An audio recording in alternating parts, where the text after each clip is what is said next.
Respecto al dólar, bueno, ha sufrido una caída en estos últimos 2 días de aproximadamente 9 pesos. Comenzó la baja del dólar y parece que ha comenzado a achicarse esta brecha después de haberse disparado de manera casi descontrolada el dólar. En línea está con nosotros Juan Valerdi, él es economista. Juan, buenos días, ¿cómo estás? El equipo de la FINUR te saluda, un gusto. ¿Qué tal? Buenos días, un placer hablar con ustedes. Gracias por atendernos, Juan. Bueno, Juan, esto es así, el dólar parece haber comenzado una caída que depende del punto de vista, es mínima o es máxima, teniendo en cuenta que han sido 9 pesos en 2 días. ¿Se puede pensar en que esta brecha va a comenzar a achicarse después que el dólar se ha disparado? Mira, la caída es importante, es relevante, digamos, desde los picos ya cayó casi más de 10 pesos, 15 pesos, o sea, casi un 10%. Pero el problema fundamental acá es en base a qué bajó el dólar blue y obviamente también en base a qué había subido, ¿no? Claro. Cuando subió el dólar blue y el contado con liqui tenía que ver con diversas cuestiones que son disparadas muchas veces por sectores del poder económico y del poder político que quieren de alguna manera torcerle el brazo al gobierno, y al mismo tiempo hay gente que le entra en pánico, digamos, cuando ve que el dólar se empieza a disparar, y también compra y se pliega, aunque no tenga ninguna intencionalidad política ni económica fuerte de fondo, digamos. O sea, ese es el problema, digamos, de las corridas del dólar. Perdón, Juan, ahí te hago un parate acá. El comprador mínimo, el comprador base, por encajarlo en alguna categoría, el que compra lo justo con lo que le alcanza, ese al hacer mayor compra, ¿hace que el dólar también aumente? Para hablarlo en un idioma básico y criollo, ¿no? Por supuesto, vos imaginate que si hay como mínimo 2 millones de personas que quedaron habilitadas para comprar esos $200 después de las últimas medidas del Banco Central, multiplicar 2 millones por 200 y te da 400 millones. Claro. Es un montón de plata para las reservas que tiene Argentina hoy, es un montón de plata. Para otros momentos muy lejanos en el tiempo, por ahí era poco, para otros países, pero para Argentina es mucho. Y el problema es esto que te decía, que eso, el chiquitaje, digamos, se prende y como decía algún periodista de televisión que nunca lo supo explicar porque se trabó, el dólar es el único que cuando sube compra mucho más que cuando baja. Cuando baja compran poco y nada, y cuando sube compran más, que es lo contrario de lo que pasa con la mayoría de los bienes, ¿no? Claro. Entonces, digo, el problema es, subió porque había en parte operaciones y torcidas de brazo para el gobierno o intenciones de, y al mismo tiempo había apuestas financieras fuertes, y también se plegó una parte importante de la población. El ministro dijo, esto no tiene influencia en los precios. Yo salí fuerte a decir que eso lo puede decir alguien que vivió mucho tiempo en el exterior o que no va al supermercado, porque hemos visto en las últimas 2 semanas un problema grave con los precios. Aparte vos comprás algo y la excusa que te dan al que vos le comprás, sea lo que sea, y pasa que el dólar subió, yo tengo que aumentar. Es la respuesta que te dan absolutamente todos. No sé si es una excusa de base que ya agarraron o es una realidad. Claro, cuando vos tenés a alguien que tiene la oportunidad porque tiene un mercado concentrado, monopolio, oligopolio, que eso pasa en muchísimas cosas de la construcción que han explotado en sus precios, y también en muchos alimentos y bebidas que subieron un poco menos, pero subieron bastante, mucho más de lo que venían subiendo últimamente, y ahí también tenés monopolios y oligopolios. Esos pueden subir porque esos con cualquier excusa pueden subir porque son un monopolio justamente y tienen el poder de fuego y cualquier excusa les viene bien. Y después tenés gente que lo hace para cubrirse, porque como los otros suben, yo también subo, porque si no, no puedo comprar las otras cosas. Por ejemplo, esto que te estoy diciendo, las cosas que son nacionales. Ni te cuento cuando es importada, que están descontando que el gobierno va a tener que hacer de algún modo algún tipo de restricción de las importaciones y demás. Pero, volviendo a tu pregunta, esta baja temporaria entre el viernes, el lunes, ayer y demás, tiene que ver con varias cosas. Primero, con la licitación de los bonos que los inversores grandes compraban pagando pesos y tenían bonos en dólares. Esto se licitó ayer, y esto obviamente que te hace de alguna manera relajar un poco la demanda de contado con liqui y blue, porque hay un montón de gente que está apostando al dólar y que puede apostar al dólar de una manera por el mercado legal y con una tasa implícita de cambio más baja, ¿correcto? Sí. Juan, lo voy a sumar a Luis, que está vía streaming. Luis. ¿Qué tal, Juan? Buen día.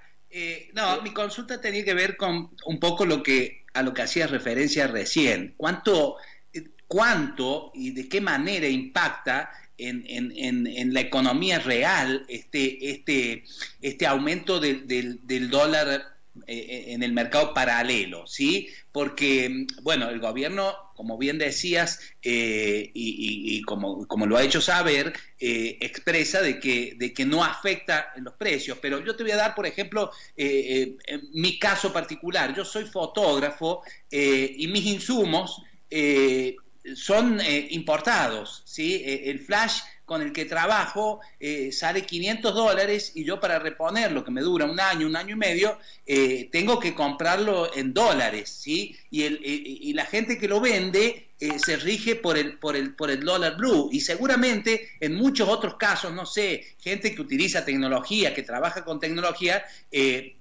repercute también de la misma manera, y esto repercute en los precios del servicio que en mi caso o cualquier otro tiene que prestar. Digo, esto en el marco de la economía en general, ¿cuánto afecta? Bueno, como te decía, yo tengo una seria disidencia ahí con el ministro, que el ministro después se desdijo y habló de algo muy importante. Dijo, bueno, en realidad, una semana después de haber dicho que el dólar blue no influye en los precios, en realidad influye, pero por las expectativas. Y esto es central. Si tu importador de flashes hoy lo está pudiendo traer a un valor del dólar oficial, la preocupación que tiene es si va a haber una devaluación o si le van a restringir los dólares del oficial a los importadores, cosa que está ocurriendo y que me parece razonable. Cuando vos tenés pocos dólares, tenés que decirle a los importadores que solo se puede importar por el dólar oficial por ahora las cosas que son indispensables, insumos para la salud, obviamente, la industria y demás. No estoy diciendo que el flash no sea indispensable, lo que pasa es que va a una fila, sí, ¿correcto? sí. Entonces, la expectativa del importador es, ¿y qué pasa si a mí me restringen y tengo que ir a comprar al dólar blue los dólares para importar estos flashes? Es un tema. Y el otro tema es, ante la duda, los que tienen mercadería importada se cubren poniéndolo con ese precio por si acaso. De última no lo vende y después veo qué pasa. Y esto ha pasado también con materiales de la construcción, con electrodomésticos, un montón de cosas que lo que hacen es no entregar nuevas listas de precios y decir por 15 días vamos a ver qué pasa. Porque en la Argentina, históricamente, cuando ha habido estas corridas y estas pulseadas entre el poder económico y el gobierno, muchas veces le han salido mal al gobierno y entonces hay gente que cuando se quemó con leche ve la vaca y llora. Entonces, por si acaso, o remarcan y dicen de última después bajo, o directamente no entregan. Esto está pasando mucho en la construcción, y en electrodomésticos, tecnología y demás. Así que influye mucho, y la forma en que lo bajaron no resuelve la cuestión de fondo. Juan, la cuestión de fondo es una cuestión de poder y política, y eso hoy tiene que ver con un proyecto de país donde vos logres alinear a tus fuerzas detrás y de esa manera quede claro qué es lo que piden la devaluación, los que están pulsando contra el gobierno. Esto no está ocurriendo. Juan, la pregunta es, en base a lo que nos decís y el planteo es, ¿qué va a pasar ahora cuando estos famosos bonistas que aparecieron ahora no aparezcan? ¿Se vuelve a disparar? ¿Bonistas o los bonos, las licitaciones de bonos? Sí. Estos que dieron esta ayuda hace poquito. Claro, la licitación de bonos que hizo ayer el ministro Guzmán es por única vez. Claro. Puede ser que seque un poco la plaza, es decir, quite un montón de pesos. Claro, pero cuando pase esto, cuando esto que fue por única vez no vuelva a suceder, ¿se vuelve a disparar el dólar? Depende de lo que haga el gobierno con las señales que dé de hacia dónde va el proyecto de país que pueda implementar, y entonces ahí articulará con sus aliados políticos, económicos y demás, porque puede tener aliados económicos, una defensa ante los que están tratando de llevar a otro proyecto de país, que es un proyecto de país devaluador, un proyecto de país que las exportaciones y los exportadores hacen lo que quieren con sus dólares porque dicen son míos, y un proyecto de país donde los movimientos financieros los quieren libres para jugar capitales y demás. Ahora, si vos no le ponés la pro a eso fuerte, la pulseada dentro de una semana vuelve y te vuelven a ganar. Entonces, si los bancos sienten que el Banco Central juega a favor de ellos, y vamos a tener un problema, porque el blue no es solamente un mercado ilegal donde hay algunos narcotraficantes o traficantes de armas, como dijo el presidente del Central. Hay un montón de entidades del sistema financiero formal, bancos muy grandes, que tienen conexiones con el dólar blue, con el contado con líquido y demás, y que operan y mueven ahí fuerte. Sí. Con respecto a esto que haces referencia, de lo que puede ser las posibles fugas o no, depende de las acciones. Algunas proyecciones hablan de que en febrero del próximo año estaríamos hablando de un dólar a 400, 450 pesos argentinos. A mi entender, que no soy un especialista en economía ni mucho menos, me parece un margen un poco amplio. Pero si algunos especialistas lo plantean, a ver, de allí a saber si es real o no, tal vez es un poco hacer futurología, pero según tu análisis, ¿esto puede ser así? Mirá, que alguien hoy, un economista, que es alguien que se supone que estudió para claro, eso, te diga a cuánto va a estar el dólar en marzo del año que viene, es tan respetable como decirte que va a salir mañana en la quiniela. claro. Así es simple. No hay ningún tipo de cuestión que tenga que ver con la proyección de las variables macroeconómicas que hoy puedas prever un montón de cosas que están indefinidas. Por ejemplo, cómo van a ser las paritarias que quedaron congeladas el año que viene, cuando se reabran las paritarias después de 4 años de macrismo donde cayó 25% el salario real y una pandemia que también te dejó una caída importantísima del salario real, pero además de eso tenés que ver qué pasa con la inflación de acá a marzo del año que viene, para darte un ejemplo. Yo te diría, ni siquiera puedo imaginarme cuánto va a estar en diciembre el dólar, porque esta puja está ocurriendo hoy. Claro, día a día. Cuando le va muy bien, puede ser que el dólar quede por donde está ahora. Yo no me imagino ni de casualidad que el dólar blue y el contado con liqui vuelvan a valer 100 pesos o 130 pesos, 120 pesos. No me lo imagino de ninguna manera. Perdón, milagro, qué sé yo, sí. el banco, el FMI nos presta 20.000 millones de dólares, Juan, nos patea la deuda 10 claro. años ¿Sabés que recuerdo, ya lo sumo a vos también y a Luis que tienen más consultas, recuerdo ver un video de un monólogo de Tato Bores, yo no soy contemporáneo, pero me gustaban sus monólogos, y hay una que dice, el problema del dólar es que nunca baja. Tal cual, bueno, ha bajado, pero nunca baja considerablemente. Y además vos fijate lo que pasó, apenas empezó este desbarajuste del dólar, el dólar oficial estaba a 80 pesos, un poquito menos, el dólar ahorro tenía un impuesto país que lo llevaba a 100 pesos y el blue estaba en 135, con el contado con liqui un poquito más abajo. Lo primero que hizo el gobierno es ponerle el impuesto a anticipado de ganancias y otras cosas y llevó el dólar ahorro a 135 y el dólar tarjeta y el dólar exterior y bla, bla, bla. Entonces, en vez de llevarlo para abajo, lo que hizo es ponerle un piso al blue. Hoy, obviamente, el blue tiene un piso que es 135 pesos. Y yo no me imagino que vuelva a costar 135 pesos. Claro. Porque el problema es que tiene que haber gente vendiéndolo, tiene que haber exportadores liquidando sus exportaciones y tiene que haber importadores que no estén alegremente anticipando importaciones como los dejó el presidente del Banco Central hacer por 5.000 millones. Bien, Juan, mira, yo desde mi ignorancia, porque siempre me costó la economía y ahora que soy comunicadora tengo que investigar. Cierto sector del gobierno dice que son 5 los bonos que tienen un éxito importante. Ese éxito importante, ¿cuánto tiempo puede durar?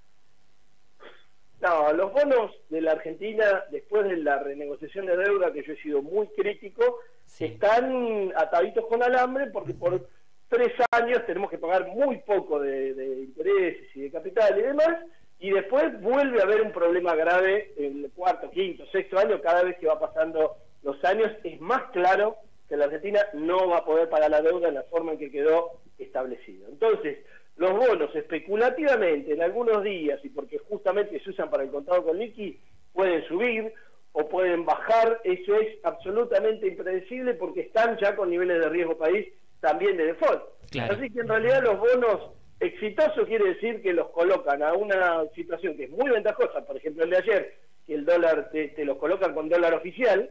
Entonces obviamente, ¿quién se va a perder la oportunidad de comprar bonos en dólares a dólar oficial y pagándolo en pesos? Nadie se la va a perder de los grandes inversores. Claro. Luis. Pero, digo, está atado con alambre, la deuda es obvio que dentro de 4 o 5 años se va a tener que volver a renegociar, y todavía nos falta negociar con el FMI, que son 44.000 millones, que es lo otro, lo que se renegoció hace poco era de 65.000. O sea que el claro, queda otro. De plata. Luis. Sí, Juan, nada, escuchándote y escuchando a algunos otros economistas, básicamente, y resumiendo, nosotros nos pasamos hablando de cuestiones técnicas, pero lo que ustedes dicen y lo que hay que transmitir es que tan importante como las decisiones técnicas que se pueden tomar, tan o más importante es el mensaje que da la dirigencia política en la economía, porque la economía es muy sensible a estas cuestiones, lo estás diciendo vos. Entonces, para que la gente lo entienda, si desde el sector o el arco político se dieran mensajes de diálogo, mensajes de tener un rumbo hacia dónde se va, de un diálogo entre la oposición y el gobierno, si hubiera políticas de Estado, todo sería mucho más fácil y esta cuestión económica no estaría tan inestable. Los economistas que te dicen que la economía está separada de la política, o que en realidad las cuestiones técnicas de la economía son más importantes que la política, te están mintiendo en la cara. El problema es que algunos de esos no te mienten, sino que se lo creen, y ahí estamos en graves problemas. Le creen más a los libros que a la realidad y estamos en problemas.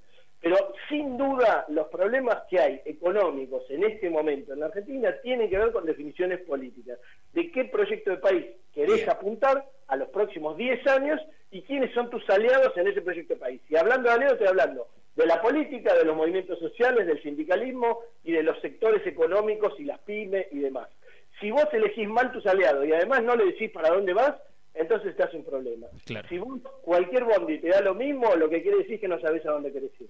Y ahí estamos en graves problemas porque nadie se va a alinear con un no proyecto. Eso sí. Necesitas definir el proyecto y una vez que lo definiste, definir tus aliados tácticos, estratégicos y demás, y de esa manera alinear las variables económicas que son siempre políticas. La economía es política. Antes, de hecho, cuando se enseñaba economía política. Sí. No economía escéptica de manual que no sirve para nada y que es un engaño, y que además hay muchos economistas que están esponsoreados y no lo dicen, ¿no? La realidad es aceptarla. Juan, queremos agradecerte por tu tiempo, ha sido un gusto y bueno, te comprometemos para la próxima en algún momento volver a molestarte en la medida de los tiempos. Cuando quiera, para mí es un placer siempre hablar con ustedes y con esa hermosa provincia. Abrazo grande, Juan. Gracias. Abrazo grande.